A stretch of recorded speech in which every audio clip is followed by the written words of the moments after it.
Buenas tardes para todos los oyentes de Radio Libertaria. Como todos los miércoles, les hablamos desde Bogotá, Colombia, Luis Alberto Villamarín Pulido, y desde Medellín, Antioquia, mi coronel Iván González Urán. La semana pasada estuvimos tratando un tema muy interesante que es o lo relacionado, cómo incidirán las relaciones de Colombia con Nicaragua, tanto en el proceso de paz que planea iniciar el señor Petro con distintos grupos criminales, como en el mismo desenvolvimiento de nuestro país en el continente y con las demás organizaciones. Pero le dimos un énfasis especial a Nicaragua. Entonces, en el día de hoy vamos a mirar cómo sería esa relación con otras entidades, en particular con las organizaciones multilaterales más influyentes en el continente, habida cuenta de algunas posiciones un poco complejas de entender que ha exteriorizado el señor Petro. Entonces, sin más, le damos la bienvenida a mi coronel Iván González desde Medellín. Y adelante, mi coronel, el auditorio lo escucha para su saludo. Gracias, mi coronel. Unas buenas tardes para todos los oyentes y para todos quienes nos escuchan siempre los miércoles para tratar esta temática de asuntos internacionales de Colombia con las demás naciones y los organismos en el día de hoy multilaterales. Bueno, mi coronel, muchísimas gracias. Entonces, comencemos por decir lo siguiente. Colombia, pues, es uno de los países miembros de la ONU, de los más antiguos, y realmente la política exterior de Colombia o la relación con la ONU, para ser más específicos, siempre ha sido de mutuo respeto y de acatamiento a todo lo que tenga que ver con la ONU. Eh, pero nos surge una preocupación, y es que con la forma de ser y la conducta del señor Petro, que es desafiante, y algunos de sus funcionarios que ya nombraron en el exterior con antecedentes criminales, ¿qué tan buena asertividad o recepción podría tener en la comunidad en su conjunto, y con esas actitudes que él exterioriza de forma desafiante contra los países capitalistas y contra la industria? ¿Cómo verían desde el orden multilateral y desde el orden comercial otros países en un futuro en Colombia si esto comienza a avanzar en una tendencia hacia una venezolización? Pues estas relaciones específicamente con la ONU, creo que hace unos pocos días vino una comisión de esa entidad a Colombia a hacer una especie de valoración de lo que estaba sucediendo con las manifestaciones públicas en contra, por parte de la izquierda, en contra de la programada reforma tributaria y que terminó en destrucción y daños y confrontaciones, especialmente en el departamento del Valle del Cauca.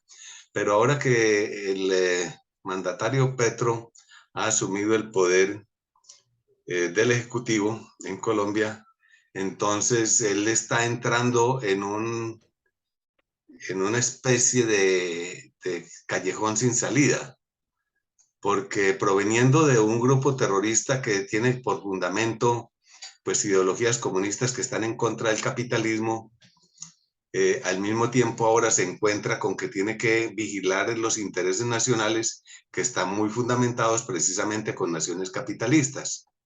Entonces, creo que está en una situación de ambigüedad, de incertidumbre, donde al mismo tiempo que no desea abandonar sus ideologías del pasado, a pesar de haberse supuestamente reinsertado a la vida civil y a la cultura democrática colombiana, pues también no puede ahora mostrarse beligerante y demasiado agresivo porque muchos de nuestros intereses nacionales dependen de esas buenas relaciones. Bueno, mi coronel, hay un personaje del cual no es ningún secreto, que el señor Petro es admirador y lo mira como su alter ego y como la persona a quien seguir, que es el difunto Hugo Chávez de Venezuela. Y Hugo Chávez se caracterizaba por hacer unas ridiculeces, unos irrespetos, unas chabacanerías en todas las convenciones anuales de la ONU en el mes de septiembre en Nueva York. En una recordamos que fue y dijo que olía a azufre porque el día anterior había estado el señor George Bush hablando. Y siempre subía ya a hablar pestes del imperio y creía que él era otro Fidel Castro u otro Yasser Arafat y él mismo se convencía de esa mentira. Eh, ¿Qué tanta posibilidad ve usted que el señor Petro pudiera hacer lo mismo tratando de emular y de convertirse en el líder latinoamericano, a sabiendas que los que estaban ahí lo aplaudían y decían que sí, pero Soto Bosch y en ya las relaciones particulares les parecía una guachada, una grosería, un irrespeto? ¿Qué pasaría en este caso si Petro asume esas mismas actitudes porque tiene toda la intención y es su mentalidad? Sí, debido precisamente a su arraigado concepto de la confrontación entre capitalismo y comunismo que está incrustado en su subconsciente, es muy factible que entre precisamente en esa misma tónica que se le vio a Chávez y que Chávez inclusive daba la impresión que quiso imitar las casi que vulgaridades y atrevimientos no solo de Mohamed Gaddafi, que también lo conocimos en esas tónicas en los foros internacionales, sino también recordemos tiempo mucho más atrás cuando Nikita Khrushchev golpeó el atril con el zapato y nos dijo que no nos preocupáramos que dentro de unos pocos años todo el comunismo estaría invadiendo a la América. Entonces, no es raro que quiera imitar a esos tres personajes para no salirse de la tónica del espíritu anticapitalista. Y lógicamente, pues el primer representante de esa ideología también antinorteamericano. Eh, Eso creo que es lo que podría estar pasando con Petro, mi coronel. Bueno, mi coronel, para nosotros los colombianos que ya entendemos y conocemos todas estas dinámicas que se dan alrededor de los temas de paz y del conflicto, nos llamó mucho la atención el argumento de la paz total. Y Petro lo ha exteriorizado y por lo que ha pasado, se evidencia que está en conversaciones con distintos grupos terroristas y criminales y narcotraficantes y supuestamente quiere hacer paquete, un bloque de paz y eso tiene una doble intención, que es buscar su reelección y en el fondo también buscar un premio Nobel de Paz para él. Y sabemos que cuando un mandatario está interesado en que le den el premio Nobel de Paz, así no se lo merezca, pero es su intención, utiliza todos los recursos del Estado, utiliza los embajadores, utiliza los cónsules, utiliza los foros internacionales, los organismos multilaterales, para hablar siempre y anteponer la paz. Y pues Petro ha dicho que es su gobierno de la paz, que va a crear un ministerio de la paz. ¿Cómo intuiría usted que podría pasar esa actividad y cómo la recibiría la comunidad internacional? Porque dos veces no le pueden hacer la cirugía a una persona sin o a una entidad. Y en Europa, así como el señor Santos aparentó haber resuelto un problema con la paz, también tiene muchos críticos y dudas acerca de eso. Y lo mismo el gobierno de Estados Unidos, que tiene peso específico en las relaciones internacionales y no vería con muy buenos ojos que le den el premio Nobel de Paz al que esté haciendo la paz con los narcotraficantes. ¿Cómo cree usted que sería ese escenario? Es otro campo contradictorio, porque pues todavía se considera que el problema del narcotráfico, no solo en América, sino en el mundo, es un problema global y que hay que combatirlo. Y él está proponiendo entonces la legalización, entonces está poniendo en contra precisamente, ya no pues de asuntos de ideología de gobierno, si es comunismo, socialismo, capitalismo, democracia, etcétera, sino ya un asunto de delincuencia global. Eh, por lo tanto, va a entrar en confrontación también con las demás naciones en este campo. Y si además le entra el chicle, como decimos, o muerde la carnada, el anzuelo con la carnada, de querer lograr ese bloque de paz, yo creo que estará pensando que es tan difícil que lo logre en 4 años, como ya lo ha insinuado, que necesita la reelección. Entonces, es una cosa con la otra. espíritu anticapitalista con procomunismo, espíritu de alcanzar la paz, enmascarando una intención de reelección o de Nobel. Y lógicamente, pues una confrontación con las naciones que no están de acuerdo con la legalización del narcotráfico. Su micrófono, micrófono. Sí, se ha cerrado. Perfecto. Entonces, la semana pasada tocamos el tema de las relaciones con Nicaragua y lo que podría presentarse en un escenario en que la Corte de la Haya vuelva y falle en contra de Colombia, se le complicarían a este señor las relaciones con la dictadura de Ortega. Y si este señor decide, el señor Petro decide reconocer que Nicaragua mm, tiene el dominio sobre lo que reclama, pues entraría en una situación muy incómoda con Chile y con el mismo Perú, porque Bolivia podría argumentar lo mismo y podría insistir en la Corte de la Haya nuevamente con nuevas demandas para su salida al mar. Y entonces ya habría como un señalamiento directo que fue por culpa de Colombia. ¿Ve usted algún escenario posible en eso o serían dos cosas diferentes? Sí hay similitud, por supuesto, porque pues si él se pone en favor de Nicaragua, simplemente estaría respaldando la decisión de La Haya, pero al mismo tiempo en contra del pueblo colombiano, que aprecia su soberanía marítima e insular y aérea y por supuesto terrestre en el archipiélago de San Andrés y Providencia y todos sus cayos. El pueblo colombiano desea preservar ese patrimonio, pero al mismo tiempo, como usted lo ha dicho, otras naciones tienen otros intereses, como está en latencia la confrontación conceptual de entre Perú y Chile, permitirle una salida al mar a Bolivia. Y de esa manera estaría entonces apoyando el, ese gobierno socialista boliviano, pero teniendo que ponerse en contradicción con el patriotismo de las otras dos naciones, que no olvidan que estuvieron en guerra hace ya unos bastantes años, en el caso de Chile por el norte de Chile y en el caso de Perú por el norte, por el sur de Perú, perdón, que es donde está el límite fronterizo y en cuyo conflicto pues Bolivia perdió su posibilidad de ser, de tener un acceso oceánico para su progreso y desarrollo. De tal manera que en este campo también hay una serie de conflictos conceptuales e ideológicos que sumado con todos los anteriores, pues esto parece convertirse en un mare magnum que a nosotros los colombianos nos inquieta. Bueno, mi coronel, entonces ya tenemos como un concepto global de lo que sería la relación con la ONU. Ahora bajemos un poquitico de nivel y lleguemos a Latinoamérica.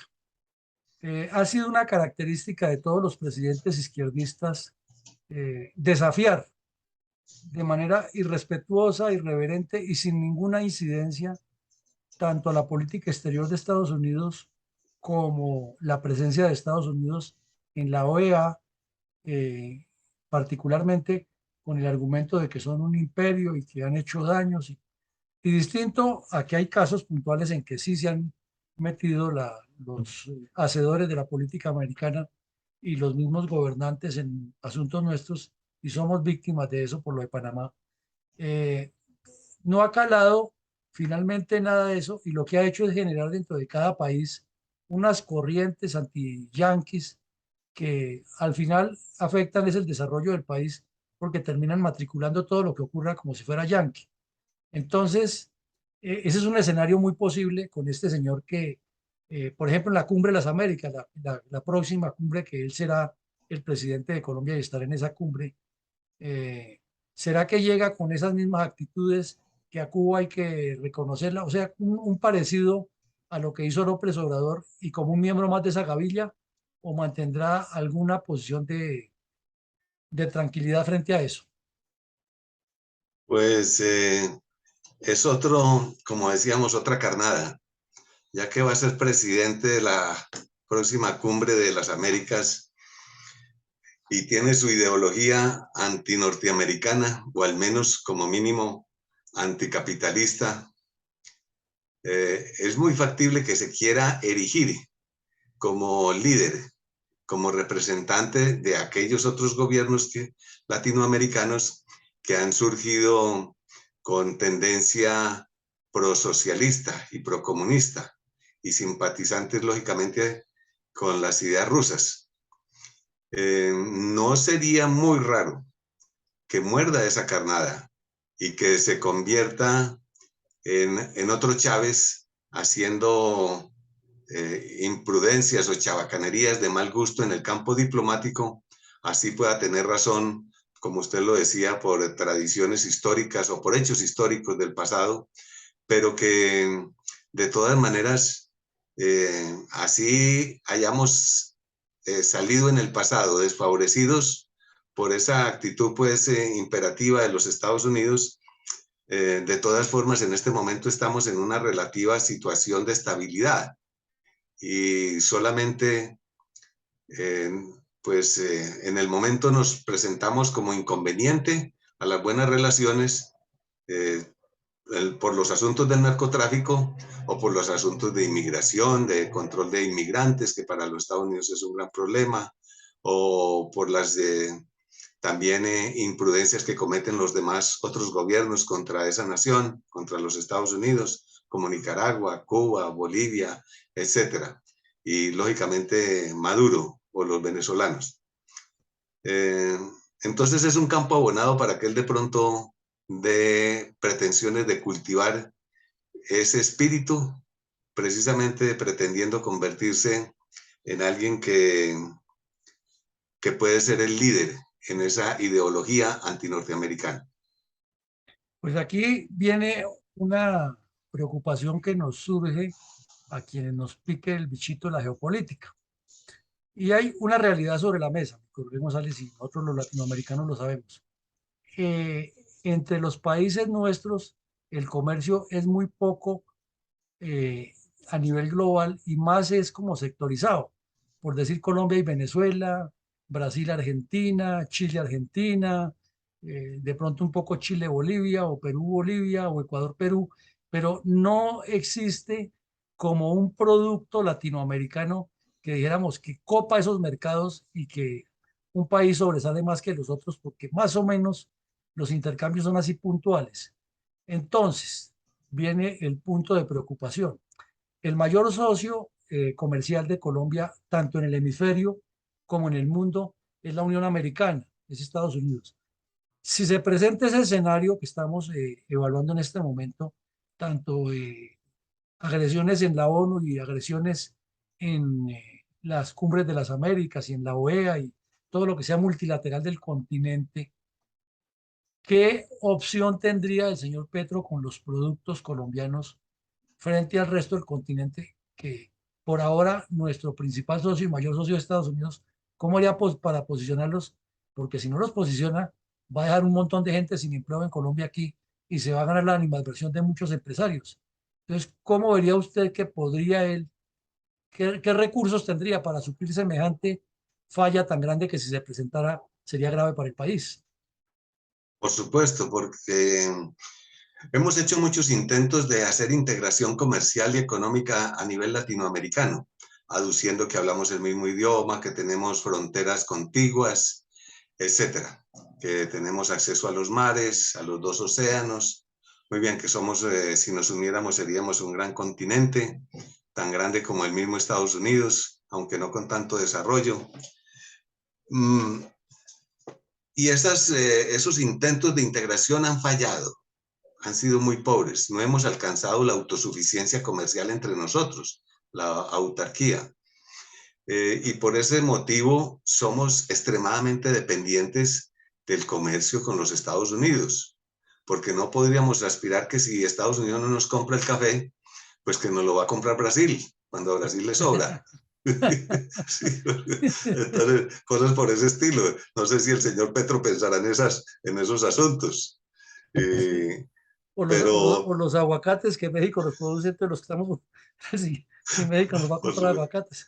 por supuesto, que le vamos o que le vamos a vender petróleo a México, que le sobre y se lo vende a los Estados Unidos, por el contrario. Y así sucesivamente, ¿no? Nosotros tenemos que admitir que somos un círculo extremadamente dependiente de, de, del comercio con los Estados Unidos, así inclusive sea de una gran brecha de diferencial, de casi que de injusticia, como lo llamaba o la llama el señor Joseph Stiglitz, que lo menciona con frecuencia, un economista que sacó el premio Nobel precisamente por hablar del precio de la desigualdad entre las naciones.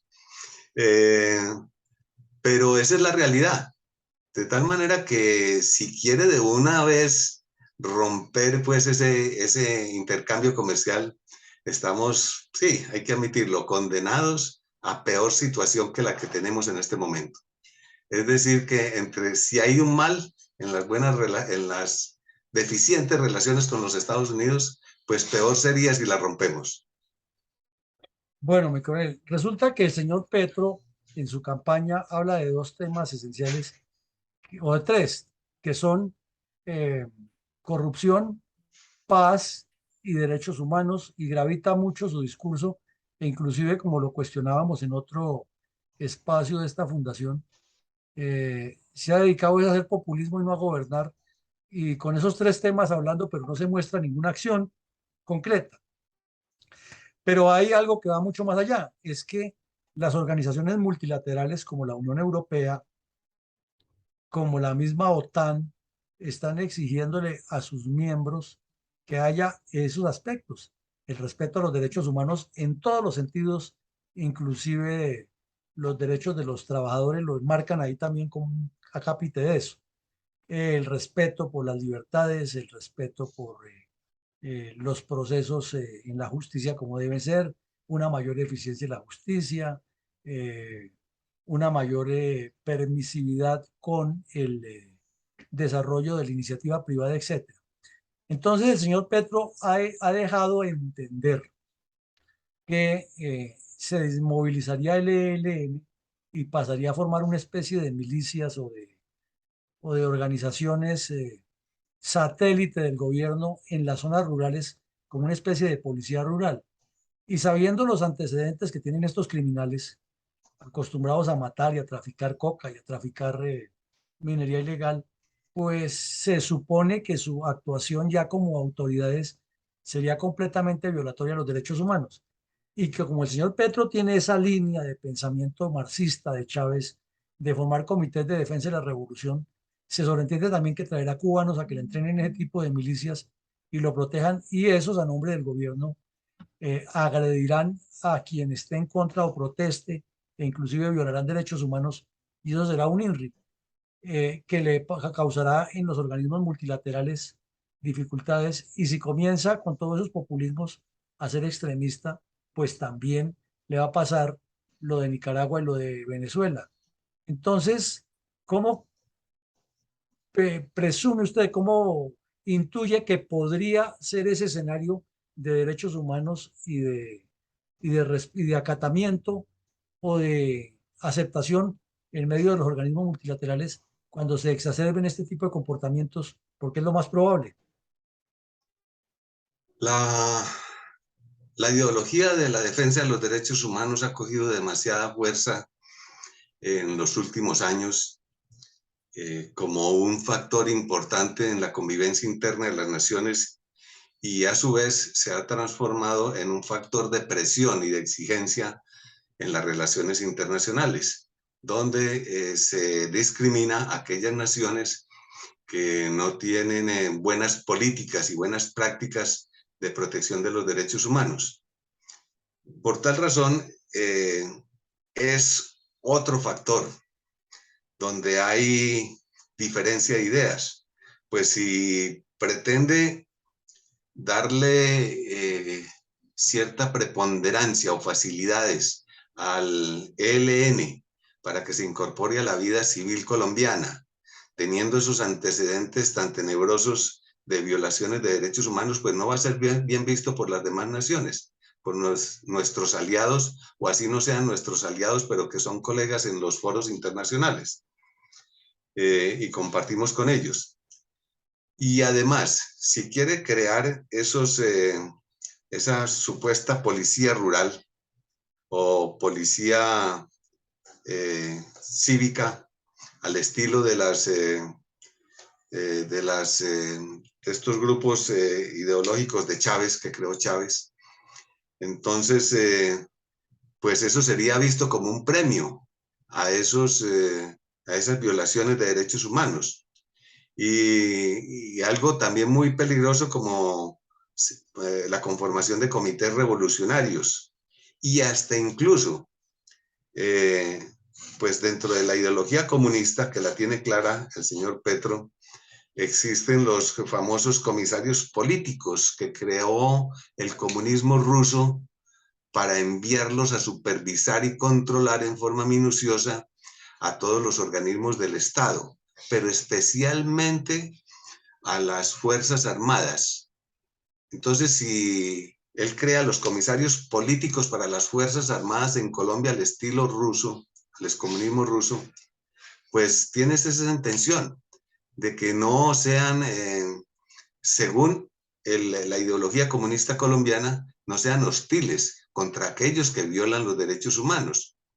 Es decir, que no tengan control militar o armado de sus desacatos a los derechos humanos. Recordemos que, por ejemplo, los comisarios políticos rusos llegaron a tener tanta preponderancia que hasta fueron embarcados en los submarinos nucleares. Y ellos en ocasiones hasta decidían qué operación o qué forma, qué aspectos se debían ejecutar por parte del comandante de la nave. Hasta tal punto que inclusive se estuvo a punto de iniciar una guerra nuclear cuando el asunto de los cohetes de Cuba. Sí, sí, así es. Porque algunos de esos comisarios casi que incitaron a los comandantes militares de los submarinos atómicos rusos a que dispararan contra la flota norteamericana. Entonces, Sí, bueno, afortunadamente no lo hicieron porque esos comandantes de esas naves entendían más de geopolítica que esos improvisados comisarios del gobierno ruso. ruso. Exactamente, mi coronel. Y tocando también otro tema muy importante de esto, de la relación con delincuencia y con los comisarios, es que resulta que nosotros vemos que hay una ideologización de izquierda en varios gobiernos, pero también vemos que los narcotraficantes colombianos se mueven por el continente en varios países y tienen cuentas pendientes con la justicia de varios países y, y que estas ideologizaciones o estas incidencias ideológicas sí han copado la justicia en ciertos campos, pero hay presiones de órdenes de captura contra narcotraficantes. Entonces, el señor Petro puede ser muy amigo del señor Boric de Chile, pero allá los chilenos, ha habido narcotraficantes colombianos que han cometido delitos gravísimos y pertenecen a los carteles con los cuales el señor Petro piensa hacer la paz, piensa eh, hacer la paz total. ¿Cree usted que esos gobernantes de esos países superpondrían la afinidad ideológica y mirarían para otro lado? ¿O procederían a decirle, no, señor Petro, aquí en Chile, aquí en Bolivia, el señor tal, el señor tal, la señora tal, que están en el grupo de los que se desmovilizaron e hicieron la paz con usted, deben cuentas en Chile y aquí tienen la orden de captura? Entonces la Interpol sigue con orden de para capturarlos. ¿Qué, cómo cree que se manejaría eso? Pues los carteles han comenzado a manejar su asunto del narcotráfico en una forma un poco más diplomática, pero cuando digo diplomática no es propiamente inteligente o moderada, sino que le inducen o aprovechan las relaciones, las ideologías que manejan las relaciones internacionales de la diplomacia. Entonces, muchos de ellos se declaran partidarios de esta o aquella ideología, en este caso, pues de comunismo o de socialismo, para decir que ellos también no tienen solo una lucha de la comisión de un delito común como es el de los narcóticos, sino que también pueden pedir los privilegios que piden aquellos supuestamente perseguidos políticos, como acaba de suceder con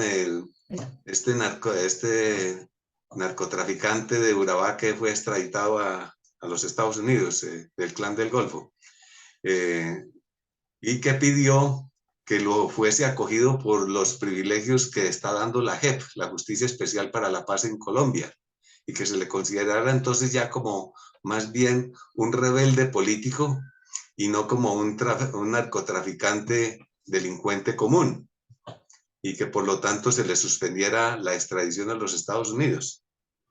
Eso lo tiene que manejar el señor Petro, porque tampoco puede dar la impresión, a menos de que se declare abiertamente legalizador y proclive a los narcóticos a las demás naciones del mundo. Y ahí me surge otra pregunta paralela con esa, y es que, por ejemplo, puede que lo maneje, como usted mismo lo vislumbra, de una manera mañosa y trate de salirse por las ramas. Pero pongamos un ejemplo de estos. Un narcotraficante de esos que va a negociar con Petro, pues va a hacer que quede en la Constitución la nuestra tradición de colombianos y que él es firmante y que ojalá sea parte de una constituyente y todo lo que les quieran dar y lo recibirán. Pero viene el problema, que ideológicamente Petro está alineado con Boric en Chile. Listo, perfecto.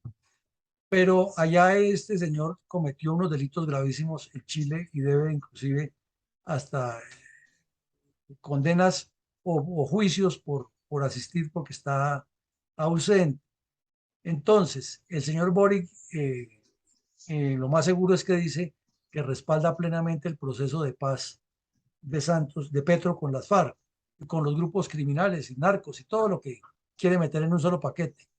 ¿Cree usted, por ejemplo, que el, ya llegar a la OEA, el señor Boric puede llegar con un argumento tan sencillo como ese de que él no se mete en los temas de Colombia, cuando en su propio país la prensa se va a encargar de incendiar el tema y decirle, este presidente nuestro está negociando, está tolerando la negociación con los narcos que nos hacen este y otro daño?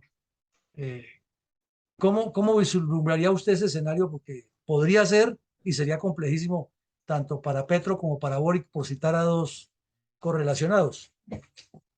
No, si comienza a crear alianzas ideológicas y culturales con las demás naciones, como en este caso entonces el señor Boris, pues se va a pensar de que no es que solo el señor Boris quiere buscar una salida por la tangente a las culpas que se le están endilgando y las cuentas que tiene pendiente allá en Chile, sino que eso mismo es lo que quiere hacer el Petro aquí en Colombia, porque aunque tiene su supuesto acogimiento y reinserción a la vida civil, habiéndose desintegrado el M-19, pues en la conciencia colectiva todos sabemos de que es terrorista de ese grupo y por lo tanto está buscando lavarse las manos al estilo Pilatus.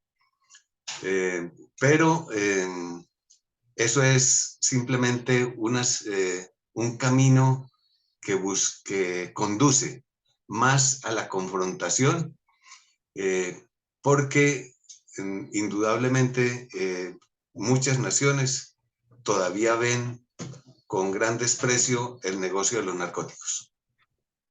Pues mirando todo esto y causa hasta pena no ajena, sino propia, es que al tocar las relaciones internacionales de Colombia, no podemos hablar ni de grandes comercios, ni de mucho menos de intercambio cultural o tecnológico, sino que terminamos en temas de seguridad, de delincuencia transnacional, de fronteras.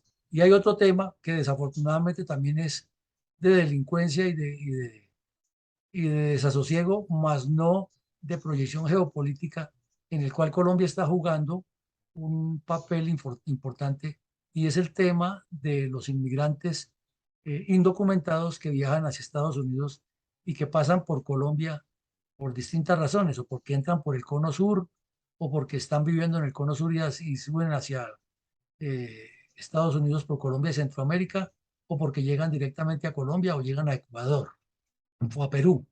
Entonces, eh, una cosa es que haya una afinidad ideológica, digamos, entre el presidente de Colombia y la señora de Honduras, pero llega el momento en que se va a exacerbar más ese número de personas, de inmigrantes ilegales, pasando por Colombia y luego por Centroamérica hacia Estados Unidos, y a cada parte que llegan es un problema, porque traen situaciones de violencia, situaciones de insuficiencia sanitaria, de humanitaria, y eso causa fricciones entre los gobiernos, así tengan afinidades ideológicas. ¿Cómo prevería o cómo visualizaría usted ese escenario? Porque con la guerra en Ucrania y con lo que está pasando en diferentes partes del mundo, siempre habrá un buen número, un flujo de migrantes hacia Estados Unidos por estos canales, y estos países se van agotando y llegará el momento en que le echan la culpa que la corrupción está en Colombia, así tengan la misma línea ideológica. ¿Cómo lo visualiza, mi coronel? Sí, es cierto que todos nuestros asuntos de relaciones internacionales y de ideologías casi siempre terminan en nuestro gran problema, la seguridad interna. Y nos concentramos en eso. Pero eso nos desvía al mismo tiempo de los problemas continentales reales, macros, como usted lo mencionaba, como el problema de los inmigrantes o las simpatías con el comunismo ruso. De por sí también, ya lo mencionábamos, el comercio continental, no solo aquí entre nosotros a nivel latinoamericano, sino con los Estados Unidos, Europa y el Asia. Tenemos que tenerla en cuenta ya también, con Japón, Corea, China, etcétera, los tigres asiáticos. Y porque tenemos recursos y que son de gran interés estratégico para esas naciones, como el litio, el coltán, el petróleo, bueno, todo lo que sea energético, el carbón de la Guajira, etcétera. Y eso, pues, está es dentro del campo de los factores que pueden llegar a suscitar desequilibrios en el orden mundial, que nos pueda conducir también a una factible guerra mundial. Ya de por sí ya vemos que lo que ha sucedido con Ucrania, simplemente por el solo factor de decir que quiere unirse a la OTAN, solo eso no más. Y no fue ni siquiera porque si dejaba pasar el gas de Rusia o porque tuviera minas de carbón o por ese tipo de cosas. No, de tal manera que una pequeña chispa en una sola idea, en una sola frase, puede llegar a suscitar problemas mundiales. Entonces no nos podemos concentrar solo en el esquema de la seguridad interna colombiana. Tenemos que tener una ideología global, una geopolítica y entendimiento de los fenómenos que suceden en el mundo, con el África, con el Medio Oriente, con los europeos, por supuesto, la Unión Europea, etcétera, a nivel más global. Entonces necesitamos mandatarios y líderes que tengan un espectro de ideas muy amplio y una cultura muy extensa. Bueno, mi coronel, como siempre, el tiempo es el gran enemigo y nos quedan aquí apenas un par de minutos y quisiera hacerle la última pregunta para una respuesta muy puntual suya. Y es que la izquierda ha dicho en los últimos gobiernos es que, o en los últimos tiempos, mejor, es que los gobiernos de Duque y Uribe han tenido a Colombia aislada de las relaciones internacionales. Diferente al concepto que tengamos, partamos de otra, enfoquemos la pregunta por otro lado. Con todo esto que le hemos analizado hoy en dos sesiones al señor Petro, ¿cree usted que este gobierno sí nos incluiría en las relaciones internacionales, o ese supuesto aislamiento que existe sería peor? Pues hay que mencionar a nuestro actual canciller, el señor Leiva. ¿Sí? ¿Qué tanto está el señor Leiva dispuesto y conocedor y diestro para incrustarnos precisamente en esas relaciones internacionales y salirnos aquí del remolino coloquial y parroquial en el que vivimos cuidando nuestras peleas entre grupos terroristas y el gobierno colombiano y la explotación de la clase privilegiada contra la clase poco privilegiada y bueno, todo eso es peleas que prácticamente han sido básicamente pueblerinas, vistas desde el contexto mundial, aquí, así sean a nivel nacional para nosotros y de gran trascendencia. Pero nos distraen, ¿será que el señor Leiva será capaz de crearnos esa inserción en el mundo, como por ejemplo pensar en proyectos como el canal de Atrato Turuandó de beneficio global, o para la generación hidroeléctrica para los países centroamericanos que tiene posibilidad Colombia, y así sucesivamente muchos otros proyectos turísticos, tecnológicos, científicos, bueno, también amazónicos, etcétera, etcétera, para cuidar la riqueza del Amazonas. Eh, pues nos entra mucha duda porque el señor Leiva tiene una larga historia de precisamente pensar solo en problemas exclusivamente internos y de grupos terroristas, de las FARC y de aquel y que el otro grupo del EPL y del ELN y etcétera, etcétera, porque tiene mucho componente socialista y comunista en sus ideas. Pues sí, exactamente. No, no es un estadista, no es un geopolitólogo, no es un hombre con experiencia tampoco en relaciones internacionales. Y tiene también más que eso, es algunos antecedentes, tanto morales como políticos y penales, que no lo posicionan como una gran persona. Pues mi coronel, se nos acabó el tiempo. Una feliz tarde para todos y le damos a usted los últimos 30 segundos para la despedida. Pues muchas gracias, mi coronel, por esta disertación, que esperamos que sea enriquecedora y útil para los oyentes. Muchas gracias a todos los que nos escuchan en Radio Libertaria y lógicamente todos los colombianos que quieran irse y, haciendo inmersión en toda la problemática que tiene nuestro país, que no es una cosa muy sencilla y simple, sino que también tiene sus complejidades precisamente por las ambigüedades, los errores y los desaciertos de muchos de nuestros gobernantes. Muchas gracias, mi coronel. Bueno, mi coronel, muchísimas gracias y un especial saludo para todos.